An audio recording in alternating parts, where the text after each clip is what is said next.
আসসালামু আলাইকুম রহমতুল্লাহ। কেমন আছেন সকলেই? আশা করি সকলেই ভালো আছেন। দেশ ও প্রবাসে থাকা 5 ব্যাংকের সকল আমানতকারী গ্রাহক যারা রয়েছেন এবং বিনিয়োগকারী যারা রয়েছেন সবার জন্যই এখনকার নিউজটি খুবই গুরুত্বপূর্ণ হতে চলেছে।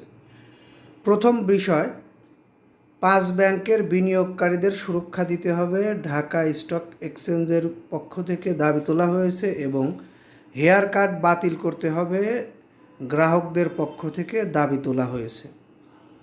এই বিষয়গুলো নিয়েই এখনকার নিউজটি সুন্দরভাবে আপনাদের মাঝে উপস্থাপন করব।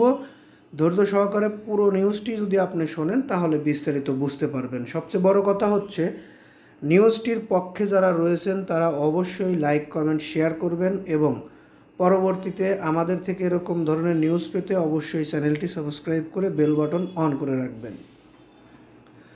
দুর্বল 5 ইসলামী ব্যাংকের একীভূতকরণ প্রক্রিয়ায় সাধারণ শেয়ারহোল্ডারদের স্বার্থ রক্ষায় বাংলাদেশ ব্যাংকের হস্তক্ষেপ চেয়েছে ঢাকা স্টক এক্সচেঞ্জ ডিএসই।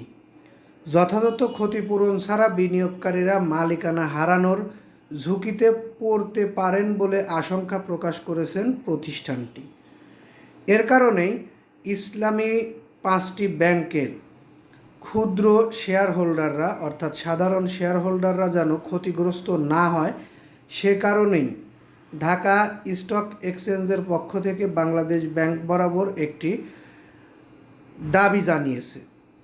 এদিকে এই 5 ব্যাংকের গ্রাহকরা যেন ক্ষতিগ্রস্ত না হয়, হেয়ার কাট যাতে বাতিল করা হয়, এই বিষয়েও দাবি তুলেছে বিভিন্ন জায়গায় বিভিন্ন গ্রাহকরা।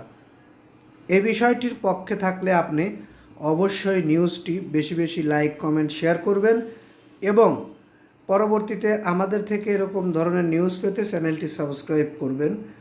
আমরা 5টি ইসলামী ব্যাংকের গ্রাহকদের দুঃখ দেখেছি, চোখে দেখছি।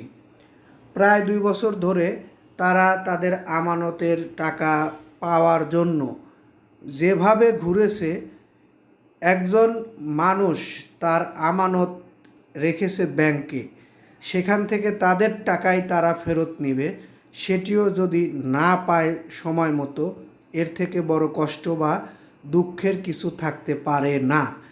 এই বিষয়টি নিয়ে আমরা দেখেছি অনেক সময় অনেকের দ্বারস্থ হয়েছে গ্রাহকরা এবং এই বিষয়গুলো নিয়ে অনেক কথা, অনেক কিছুই আমরা আলোচনা সমালোচনা দেখেছি।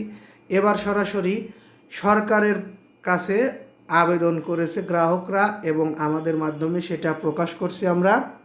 গ্রাহকদের দাবি, এই 5 ব্যাংকের বিষয়ে চূড়ান্ত সিদ্ধান্ত দিয়ে গ্রাহকদের আমানতের টাকা হেয়ার কাট বাদে ফেরত দিয়ে এবং ক্ষুদ্র যে শেয়ার হোল্ডাররা রয়েছে তাদের ক্ষতি না করে এই একটি সুরাহা করার জোর দাবি জানাচ্ছি। যাই হোক, এই নিউজটি আমি আর দীর্ঘায়িত করব না, এখান থেকে বিদায় নেব। পরবর্তী নিউজের জন্য অপেক্ষায় থাকুন। ততক্ষণ সকলেই সুস্থ থাকুন, ভালো থাকুন। আসসালামু আলাইকুম।